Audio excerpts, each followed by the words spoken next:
திருச்சி கூட்டத்திலே திமுகவா தாவேக்காவா என்று முதலமைச்சர் ஆன பிறகும் தன்னுடைய வெறுப்பை, தன்னுடைய கோபத்தை திமுக காரர்கள் மீது, தமிழர்கள் மீது கக்குகிறாய் என்று சொன்னால் முதல்வருக்கு சொல்லுவேன், திமுக கழகம் என்பது நீ நினைக்கிற கிள்ளுக்கிறை அல்ல. 75 ஆண்டு 80 ஆண்டு கால வரலாறு, பெரியார், அண்ணா, கலைஞர் புகழ் பாடுகிற வரலாறு, தியாக பரமையாக வாழ்ந்த வரலாறு. 1.5 ஆண்டு காலம் மிசா கொட்டரையில் தன்னை வரித்துக் கொண்ட உருக்குலையாத தங்கம் அண்ணன் தளபதி தமிழகத்தை கட்டியாண்ட நாடு. நீ நினைப்பதை போல் திமுகவா தாவேக்காவா உன்னுடைய எதிர்ப்பு திமுக பக்கம் காட்டுகிறது என்று சொன்னால் ஓட்டுக்காக. எல்லோரையும் மக்கள் பேசிய முதலமைச்சர் எங்கே? திமுக தான் என் எதிரி என்று பேசுகிறாய் என்று சொன்னால் நான் நியாயமாக எடுக்கிறேன். உனக்கு கிடைத்த இடம் 106, ஆதரவு எத்தனை? 120. 12 இடங்கள் எம்எல்ஏக்கள் உனக்கு ஆதரவு தந்தார்கள் என்று சொன்னால் அந்த நேரத்திலும் விசுவாசமான முறையில் நான் திமுக பக்கம் தான் இருப்பேன் என்று சொன்ன தமிழ்மண் சாரிக்கு பலத்த கரவொலி எழுப்பி நன்றி சொல்ல வேண்டிய கடமை பொறுப்பு நமக்கு உண்டு. அதே நேரத்தில் தகைசால் விருது பெற்ற மூத்த தலைவர், இஸ்லாம் மக்களின் பெரும்பான்மை மிக்க தலைவர் காயிதர் மொய்தீன் அவர்களை போய் சந்தித்தார்கள். சந்தித்தவர்கள் முன்னாள் அமைச்சர்கள், இந்நாள் அமைச்சர்கள் கேட்டார்கள் ஆதரவு தர வேண்டும் என்று. அதற்கு அவர் சொன்ன வார்த்தை என்ன தெரியுமா? முதலில் அதற்கேன் என்னிடம் வந்தீர்கள்? ஸ்டாலினிடம் அல்லவா போயிருக்க வேண்டும். பெரியவரே, எங்கள் ஆதரவில் வெற்றி பெற்றவரே, முதலில் சொன்னது ஸ்டாலினிடம் போயிருக்க வேண்டும் என்று. ஆனால் சொல்லிக் கொள்ளாமல் போய் அமைச்சர் பதவியில் ஒட்டி கொண்டாய் என்று சொன்னால் அது எந்த வகையில் இறைவன் உங்களை ஏற்றுக்கொள்வான் என்று புரியவில்லை. அதையும் மீறி கேட்கிறேன். காங்கிரஸ் கட்சி வெற்றி பெற்றது, கம்யூனிஸ்ட் வெற்றி பெற்றது, ஐஎம்யூ வெற்றி பெற்றது, விடுதலை சிறுத்தை வெற்றி பெற்றது. இவர்களுடைய வெற்றி திராவிட முன்னேற்ற கழக தொண்டனுடைய உழைப்பு, எங்கள் தலைவருடைய அயராத வியர்வை. தீய சக்தி எனக்கு தேவையில்லை என்று சொல்லி இருந்தால் முதலமைச்சர் விஜய் அவர்களே, நீ என்ன சொல்லி இருக்க வேண்டும்? திமுக கூட்டணியில் வெற்றி பெற்றவர்களுக்கு திமுக தொண்டன் ஓட்டு போட்டான். திமுக தலைவர் தேர்தல் பிரச்சாரம் செய்தார். இளைஞரணி செயலாளர் ஓடோடி உழைத்தார். திமுக காரர்கள் போட்ட பிச்சை திமுக கூட்டணிகளுக்கான எம்எல்ஏ பதவி. அவர்கள் தயவால் நான் நாற்காலியில் உட்கார மாட்டேன் என்று நாகரிகமாக முதலமைச்சர் விஜய் சொல்லி இருந்தால் உன்னிடத்தில் அரசியல் நேர்மை இருக்கிறது, அரசியல் அறம் இருக்கிறது. ஆனால் எங்கள் தலைவர் தளபதி அதை எதிர்பார்க்கவில்லை. கூட்டணி தலைவர்கள் அறிவாலயத்தில் சந்தித்த பொழுது உங்கள் விருப்பம் என்னவோ, உங்கள் கட்சி முடிவு என்னவோ அதை செய்யுங்கள் என்று ஜனநாயக கதவை திறந்துவிட்ட ஒரே தலைவர் எங்கள் தலைவர் ஆருயிர் அண்ணன் தளபதி அவர்கள். அரசியலில் நேர்மை வேண்டும், அரசியலில் புனிதம் வேண்டும், அரசியலில் பக்குவம் வேண்டும். இன்றைக்கு சொல்லுகிறாயே வெள்ளை அறிக்கை தயாரிக்கிறேன் என்று.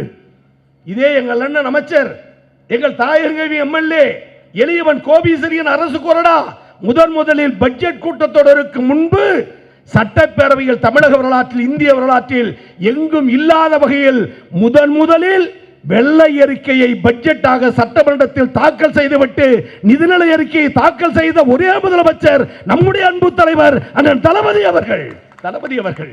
வரலாறு தெரியவில்லை என்றால் மரியாதைக்குரிய செங்கோட்டையன் கேட்டு தெரிந்து கொள்ள வேண்டும். முதலமைச்சர், வெள்ளை அறிக்கை என்பது நீ என்ன படம் காட்டுகிறாயா? சட்டமன்றம் ஒன்றும் சினிமா ஷூட்டிங் பிளேஸ் அல்ல. விவாதங்கள் நிறைந்த இடம், அண்ணா அமர்ந்திருந்த இடம், காமராஜர் பெயர் சூட்டிய இடம், கலைஞர் புகழாறு சூட்டிய இடம், எங்கள் தளபதி கட்டியாண்ட இடம். இன்றைக்கு எதிர்க்கட்சியில் எங்கள் இளந்தலைவர் அண்ணன் உதயநிதி ஸ்டாலின் சிம்மாசனமாக இருந்து உங்களை எதிர்கேள்வி கேட்கிறார். பதில் சொல்வதற்கு ஆள் உண்டா? கேட்டாரே, குதிரை பேரம் நடக்கிறது, நிறுத்திக் கொள்ள வேண்டும்.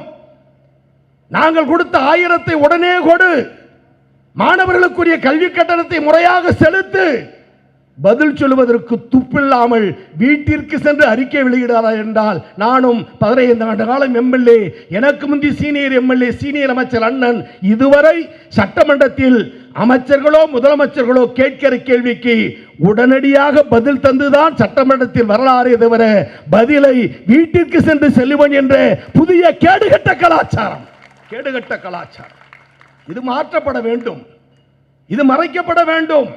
கலைஞர் பார்க்காத சட்டமன்றமா, பேசாத பேச்சுகளா, செய்யாத சீர்திருத்தமா? நான் வெளிப்படையாக கேட்கிறேன். பிறப்புக்கும் எல்லா உயிருக்கும் என்று கட்சி தொடங்கினாரே தாவேகா தலைவர் விஜய். ஆளுநர் மாளிகையில் வெள்ளையாடை அணிந்திருந்த திருவள்ளுவருக்கு காவி உடை உடுத்திய பொழுது உன் பிறப்புக்கும் எல்லா உயிருக்கும் என்ற கொள்கை எங்கே போனது? அரசியலில் நேர்மை உண்டா? தமிழை கட்டி காக்கிற ஆர்வம் உண்டா? தயவு செய்து எண்ணி பார்த்திட வேண்டும். எனவே மீண்டும் சொல்கிறேன், மீண்டும் திமுக ஆளும், தமிழக முதலமைச்சராக தலைவர் வருவார். கவர்னர் மாளிகையிலுடைய காவி உடை அள்ளி எறியப்பட்டு வெள்ளுடை தெரித்த திருவள்ளுவர் உருவாகுவார். நான் அறிந்தவரை தெரிந்தவரை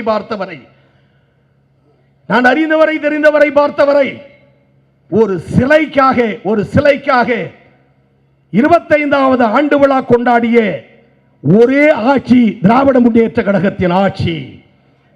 2000 ஐயன் வள்ளுவனுக்கு விவேகானந்தருக்கு இடையிலே பாலம் அமைத்து, கண்ணாடி பாலம் அமைத்து உலக புகழை நிலைநாட்டினார் நம்முடைய அன்பு தலைவர். கன்னியாகுமரி என்றால் சுவாமி விவேகானந்தர் தான். நம்முடைய அன்பு தலைவர் 2000 வள்ளுவனுக்கு சிலை எழுப்பினார். வள்ளுவருக்கு விவேகானந்தருக்கும் கடலிலே கண்ணாடி பாலம் அமைத்தார்.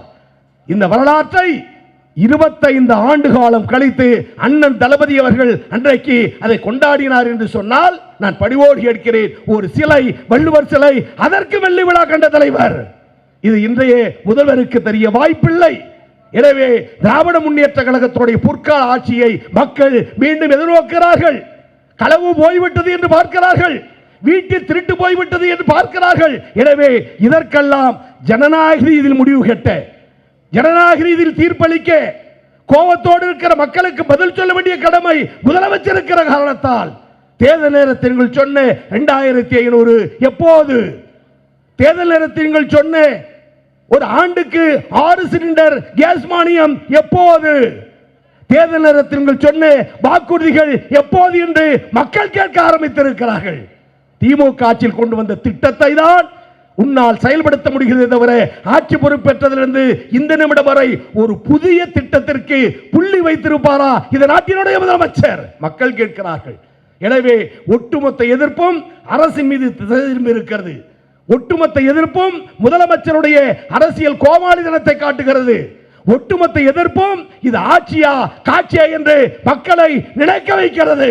எனவே தமிழ்நாட்டு மக்களே, தொகுதி மக்களே, இந்த பகுதி மக்களே, திருட்டு நடந்துவிட்ட தமிழகத்தை மீட்டெடுப்போம்.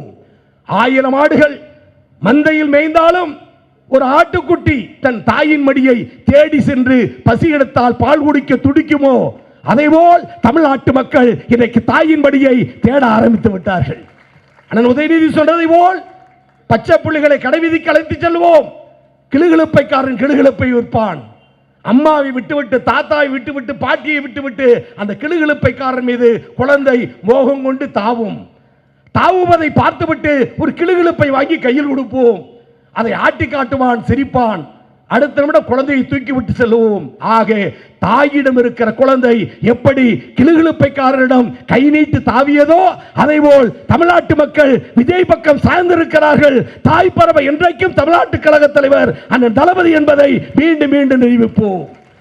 திமுக தொண்டன் என்றைக்கும் ஆளுங்கட்சியில் இருப்பதை விட எதிர்கட்சியில் வீரமாக இருப்பான். கருப்பு சிவப்பு வேட்டி கட்டிய தொண்டன் ஆளுங்கட்சியில் அதிகம் பார்க்க முடியாது. நான் அறிந்தவரை எதிர்கட்சியில் தான் ஆயிரக்கணக்கான கழக தொண்டன் கருப்பு சிவப்பு வேட்டியோடு தன்னை திமுக காரன் என்று காட்டிக்கொள்ள துடிப்பான். அதற்கு காரணம் ஆட்சி அதிகாரம் எங்களுக்கு முக்கியமல்ல, கொள்கை முக்கியம். 10 ஆண்டுகால எதிர்கட்சி, அடக்குமுறை, சித்திரவதை, சிறைச்சாலை, ஜாமீன், கைது, எவ்வளவோ பிரச்சனைகள், வழக்குகள், அதையெல்லாம் மீறி தலைவனை மாற்றாமல், தத்துவத்தை மாற்றாமல், எண்ணத்தை மாற்றாமல், சின்னத்தை மாற்றாமல், பிச்சைக்காரனாக இருந்தாலும் திமுக கட்சிக்காரனாக எழுந்திருக்கிற கூட்டம் திராவிட முன்னேற்ற கழக கூட்டம். எனவே அந்த கூட்டம் வீறுநடை போடட்டும், வெற்றி வாகை சூடட்டும். தளபதி தமிழகத்தின் முதலமைச்சர் என்ற எண்ணத்தோடு இருக்கிற மக்களுக்கு நல்வாழ்வு அளிக்கக்கூடிய வகையில் கழகத்தோழர்களே உழைப்போம், ஒன்றுபடுவோம், பணியாற்றுவோம், புகழரை சூட்டுவோம், தலைவருக்கு பின்னால் இருப்போம், அண்ணன் PKS அவர்களுக்கு பின்னால் கழகத்தை கட்டி காப்போம் என சொல்லி அனைவருக்கும் நன்றி பாராட்டி முடிக்கிறேன். நன்றி, வணக்கம்.